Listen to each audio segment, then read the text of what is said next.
Accord avec l'UE. Les Suisses pourront-ils voter sur le dossier? C'est le titre d'un article paru en janvier dernier, encore visible sur le site du service public. Oui, vous ne rêvez pas. Alors que nous chantons partout les louanges de notre démocratie directe, nous en sommes à nous demander si un traité de soumission engageant l'avenir de notre pays fera l'objet d'un vote populaire. Le Conseil fédéral tergiverse. Malgré la pression de ceux qui se battent pour que la Suisse reste la Suisse, il refuse de dire si ce futur accord, qui obligera notre pays à reprendre automatiquement le droit européen, devra passer par les urnes. Il n'est toujours pas question d'une double majorité qui exigerait l'accord du peuple et des cantons. Ce mécanisme est pourtant fondamental dans notre démocratie, mais il est soigneusement écarté. Et pourtant, on l'applique pour bien moins que ça. Prenez 2018. Nous votons pour une monnaie à l'abri des crises.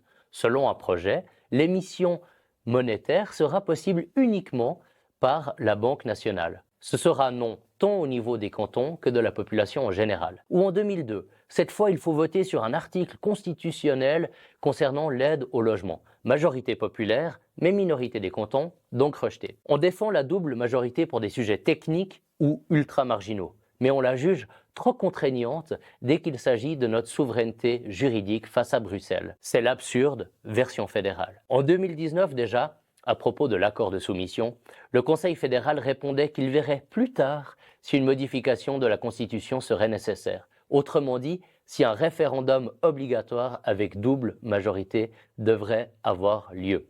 Et en 2025, rien n'a changé. Le gouvernement avance à tâtons avec l'enfumage comme méthode.